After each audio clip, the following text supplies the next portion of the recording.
welcome to this week's Mondays with Madison. I am super excited for this week's interview. We are joined by another very special guest, this time a little bit different than normal. My dad, Jeremy Hogue. Hey! What's up, Dad? How are you?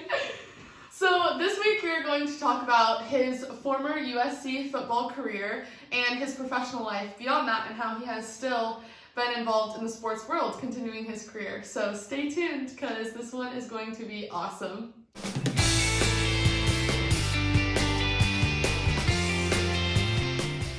So let's jump right in. Even though I know a little bit about you, why don't you tell the audience a little bit about yourself before we start? All right, I am Jeremy Hogue, proud father of Madison Hogue, and I was born in Houston, Texas, and indoctrinated very early by some friends of my parents to be a Longhorn fan, believe it or not. Yes. And but actually moved into Oklahoma for most of my childhood, where I was with a bunch of Sooner fans, sorry to say.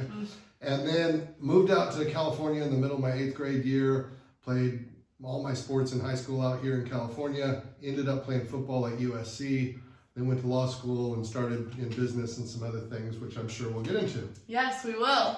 So like you said, you moved out to California when you were in 8th grade. So when did sports really become a big part of your life? You know, we were definitely a sports family, right? If you grew up in Texas, you grew up in Oklahoma, those parts of the world, sports is a big deal. Mm-hmm. And I was a big kid and good at things like basketball and football and all those things.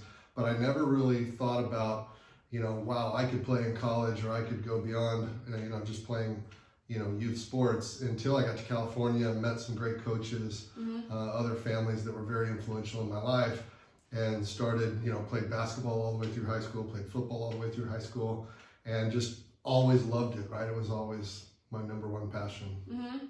And then you committed to USC to play football, and why did you pick USC over other schools, and what other schools were looking at you, sort of thing? You know, I was blessed and fortunate. I could have gone really anywhere, and took my recruiting trips to Oklahoma and Notre Dame and a couple of other schools like that. But at the end of the day, really loved Southern California. Thought, man, for the rest of my life, it'd be great to live here. Mm-hmm. And the power of that USC community was so strong out here, going to high school and everything like that. And so committed to be a Trojan. Now jumping into your time at USC, you started at center for your 3 years at SC. So what was that experience like at SC? You guys ended up winning the Rose Bowl in 1995, and all great memories. So let's reminisce a little bit. Yeah, they were great times. And you know, when I think back on it, you know, probably like a lot of former players, you can remember almost every single game. I can remember specific series, I can remember snaps, and it was a long time ago, like you said. But more than anything, I just remember my teams and my teammates and the friends and the brotherhood that we had, and some of the guys that I'm still very, very close to today. I was fortunate to play on some good teams with some great players, guys that are, you know, legendary guys on in the NFL and otherwise.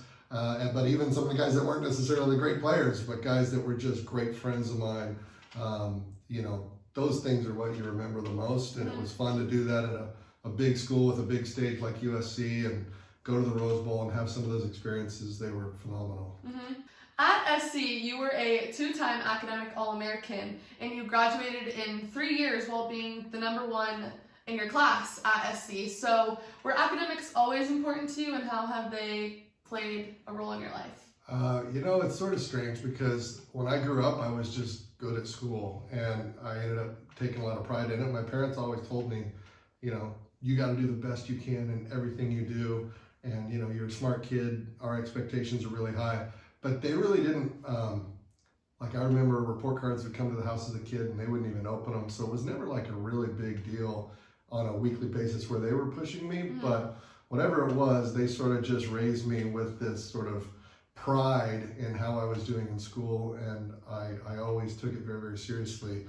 And as I grew up and got older, certainly when I got into college, I sort of knew that I could do well. And then it was just a matter of, it was sort of something different, right, that I could do that would sort of make me a little bit different than everybody else. And one of my motivations, I will say, and I'm sure you've gone through this because you and I've talked about it, is if you're an athlete at a university, there is so much academic compliance and tutoring and all that stuff.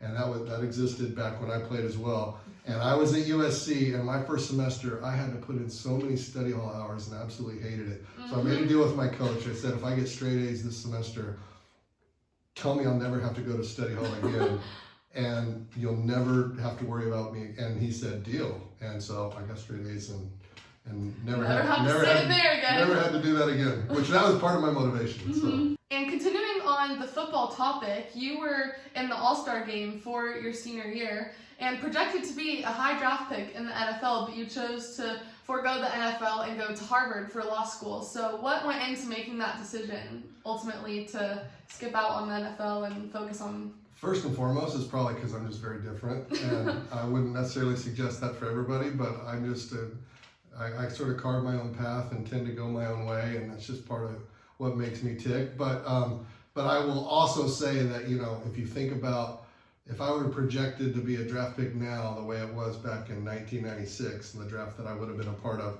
the economics are so different, and it'd be hard to pass up now. Back then, the economics weren't nearly what they are now, and I sort of knew that maybe my highest potential was going to be found off the football field.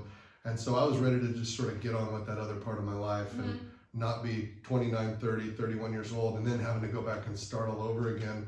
I had a lot of opportunities academically and just decided to start taking them. Do you have any regrets of not playing in the NFL and choosing that path? Not really. You know, there's in all sports, all athletes, right? There's this transition from being an athlete to your post-athlete life, and a lot of people struggle with that. And I feel very fortunate that I didn't. Right, I sort of made that transition pretty well. But there is a part of me, right? I know there are guys even to this day that are sort of like, you know, well, you must not have been that good of a football player. You never played in the NFL, stuff like that. And that always eats at me a little bit because I probably actually take a lot more pride in being a good football player than I did in being a good student and all that stuff. But you know, other than hearing those little rumbles every now and then and having it eat at me, other than that, I really don't regret it. I've been really blessed to be successful outside of football and have a great family and all those things, which, you know, when you play football, sometimes you're bouncing around city to city and it's hard to sort of start that phase of your life. And so I really have no regrets. Yeah, the good family part, I mean, you lucked out with that. We will now dive into our person behind the athlete segment, where we are going to talk more about your professional career that you have developed since stopping football in college. So after Harvard Law School, you started Sovereign Healthcare, which was your own startup company. And a lot of kids my age now are wanting to start their own companies and run their own businesses. So what was that process like to run a startup? Well, I think the first thing I would tell you is that it's very, very hard. I don't think anyone that's had any success in business starting absolutely from scratch would say anything other than it's really, really hard.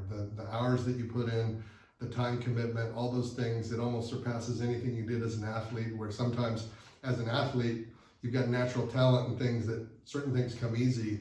In business, you know, a lot of things are very, very hard and very difficult, and there's competition, and just getting a foothold, getting credibility with your customers, your partners, whatever that might be, it's tough. And I did it as a young kid. I started the company when I was 28 years old, working with doctors and healthcare executives, and, you know, a lot of them, I tried to not let them view me as this young kid, right?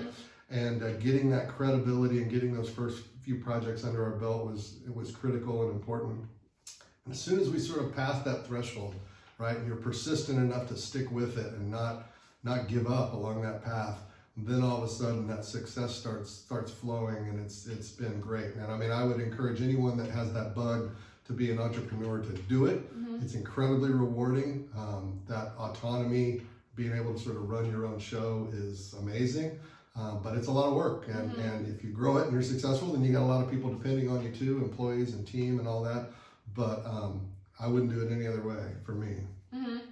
And with Sovereign, you have remained in the sports world, whether that's been with Sovereign or you've even done some broadcasting. So tell us about how sports has tied into everything that you've been doing post-football. Yeah, and just with sports and football and everything being such a passion of mine, ever since I was a kid, again, I was asked to come back and do some broadcasting stuff at USC, and was able to do that during the years when Pete Carroll and Matt Leinart and Reggie Bush and all those fun teams were at USC. So it was a really, really fun time to be around those teams and be get to know all those guys and do the broadcasting stuff.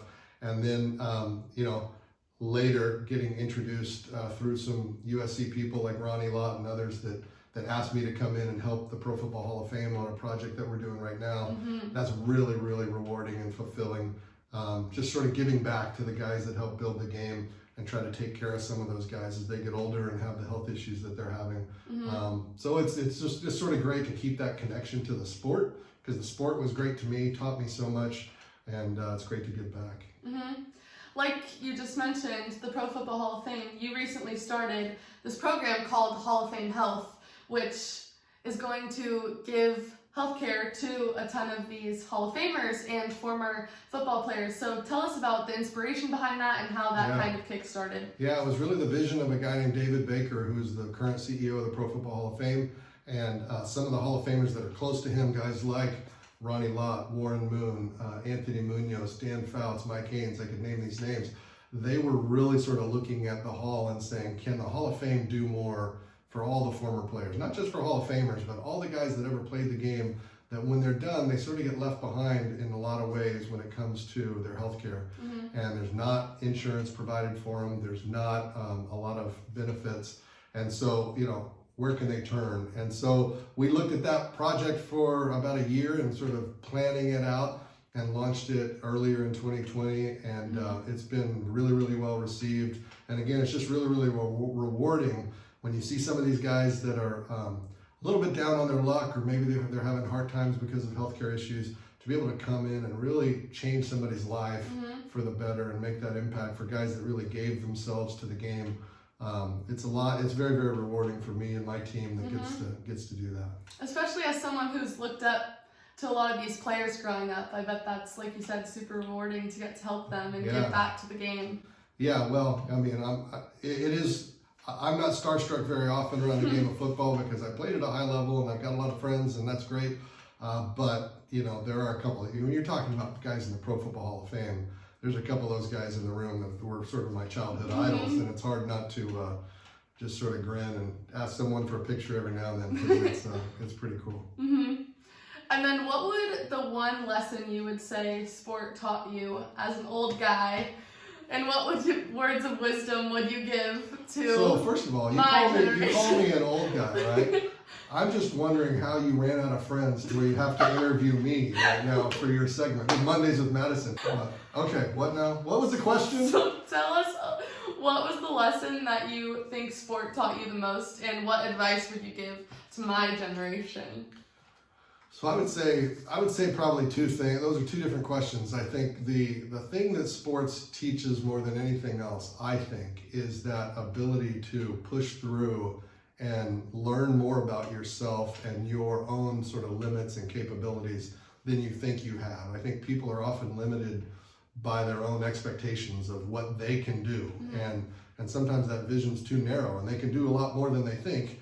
And sports helps to teach people to push through when you feel like quitting, when you feel like this is too hard, I'm not going to be able to do this. And a good coach is able to push you past that point, and you realize you can get more out of yourself than what you thought. Those lessons are unbelievable and really teach you to sort of live life without limits. That to me is the best. And then in terms of what would I say to others? So when I do speak to whether it's young kids or whatever it might be, I sort of have three themes. One would be no fear, the second is no limits, and the last is no regrets. And you sort of live your life not being afraid to go stick your neck out there and try things. Don't put limits on yourself. Shoot for the moon. There's really nothing you can't accomplish. And then lastly is just live your life without regrets. If you do those things and you follow things you're passionate about, good things will happen. Those are all great pieces of advice. You've heard that before? I will definitely take those. Well, Dad, thank you so much for being on this week's Mondays with Madison. It's been great to be here. I have really loved having you, and I hope you all loved learning more about one of the most influential people in my life. I can do them both. I guess. Well, with that being said, we are actually going to take off next Monday and return back on January 4th, 2021, so everyone can enjoy their holiday season with their families. But please make sure to like this video, leave a comment down below, and subscribe to my channel for new videos every Monday. So with that being said, see you later, sports fans!